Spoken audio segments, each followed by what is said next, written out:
Hello, everyone. Welcome back to News, Views, and Conversations with myself, Rashawn Ellis. Just want to pop in real quick and give my updates of all the happenings and going ons in politics, as far as Kamala Harris, her new running mate, Tim Waltz, and of course, the one and only Donald J. Trump. So, Kamala Harris has finally picked her running mate, which is Tim Waltz. He is the governor of Minnesota, a former school teacher, and he is a retired U.S. veteran, ladies and gentlemen. So I am happy about her pick. I think he is a breath of fresh air, positive energy.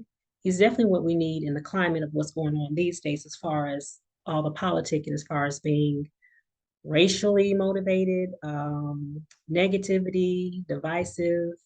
He's not about that at all. Him and Kamala definitely bring the positive energy that we need for our country and for everyone. To not bring a divide, and dividing people up with certain things that they're saying to be negative, to bash or bring anyone down. They definitely both bring something that we need right now at this time in this country and all the time, of course, positive energy to, let anyone know that they want to make it in the United States, they can. I mean, that's how this country was built. It wasn't just built with one race of people to, show that it's all about them. The United States has been built off of slaves, off of immigrants, off of people from different parts of the world internationally. Um, that's what the United States is about. And I love the fact that he is on her team to show that, that we all can make it, whatever our thing is, whatever it is that we're trying to accomplish, you can do that here in the United States. They definitely are not bringing the divisiveness that we have been getting from the other party, being negative, stating this and stating that, to bring us, to separate us. That's what the United States is all about. It should be about everyone. We're one big melting pot. But to bring up everything else that's been going on that has been divisive, as I've said before, by Donald Trump being the person that he is, he brings out the rest of his cronies who are on his bandwagon to be negative and bring about divisive energy. We're going to talk about Nancy Mace. She is the first district U.S. representative for South Carolina. She's adding to that. She was on the Abby Phillip show for CNN the other night, going back and forth with Michael Eric Dyson in reference to how she says Kamala Harris's name. They kept trying to correct her, going back and forth with her. She wasn't having it. She wasn't hearing it. She was dead set on saying what she wanted to say about her name and how her name should be pronounced or whatever. But like I said before, it just goes to show you that you got one bad apple and he's definitely ruining a bunch. It's like they're all flocking together pretty much. And this is why he does not need to be in any White House, in any form of power, in any leadership position, because this is what he brings. He is in position to divide and conquer. And you have people like Nancy Mace that fall in line that are there to help carry out that agenda. So much so to the point where he's talking about now, he thinks that he's better looking than Kamala. Dude, no, you are not.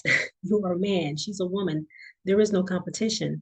Instead of arguing who looks better than who, you should be arguing the different talking points of politics, the different changes, the different, questions, the different laws, all the different things that concern the United States citizens. You should be discussing that. You should not be talking about who has better looks. It's not about who has better looks. This is about who can do the job. This is about who can show that they are mature and they are here to handle the people's business, our business, not this immature stuff that we've been seeing since he stepped into the White House the first time. Again, like I said, this is why he does not need to be in any position of leadership. He is not mature enough to handle a position of leadership. And another thing I want to mention too, anytime you have someone that's in a position of leadership, a lot of times people get hired at different opportunities and different jobs because of how they conduct themselves, their track record, what's on their resume. Sometimes I've even heard stories of where people, they were even looking at like their credit, like how they handle their business. Do they pay their bills on time? Are they organized? So I think that's something that we should be looking at in this case as well. How can he run this country if he can't even run his own business affairs? I mean, we all understand and already know he's inflated property values of his businesses, of his properties, what he owned, lived in, uh, lying on his taxes. So he is not the consummate businessman that he has projected himself to be. So if he can't handle his own affairs, why should he be in charge of these United States of America? He shouldn't be. He can't run his own affairs. He can't handle ours. And we already see what has happened with his own affairs. They've tanked. And if he's allowed to be put in position and if he's allowed to be put in office, I have a feeling he could do the same thing with the United States. Also, wanted to mention the fact that he's now been, in on the veterans. Again, he does not need to be over the military because we already know what he wants to do with the military. Take the military and put them against the people as well.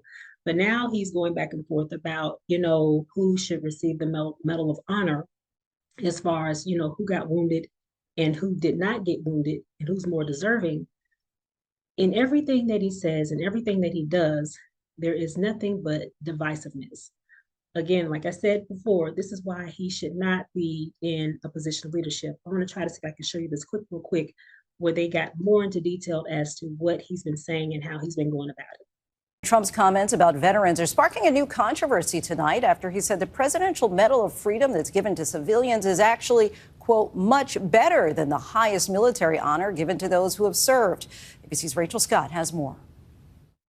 Donald Trump tonight fending off criticism that he insulted veterans when he said the nation's highest civilian honor, the Medal of Freedom, is, quote, much better than the Medal of Honor, which is reserved for America's greatest war heroes. Trump was addressing Republican mega donor Miriam Adelson, who he awarded the Medal of Freedom when he was in office. We gave Miriam the Presidential Medal of Freedom. That's the highest award you can get as a civilian. It's the equivalent of the Congressional Medal of Honor, but civilian version. It's actually much better because everyone gets the Congressional Medal of Honor. That's soldiers. They're either in very bad shape because they've been hit so many times by bullets or they're dead. She gets it, and she's a healthy, beautiful woman. Tonight, Senator Mark Kelly, a former Navy combat pilot, saying when the Medal of Honor is awarded posthumously, it's often to Americans who have thrown themselves on grenades or braved enemy fire, heroes who have paid the ultimate price to save others. Democratic Congressman Ted Lieu, an Air Force veteran, adding, the Presidential Medal of Freedom award you gave to your donor is not better than the Congressional Medal of Honor given to military heroes. But Trump's running mate, Senator J.D. Vance, who served as a Marine in Iraq, defending the former president.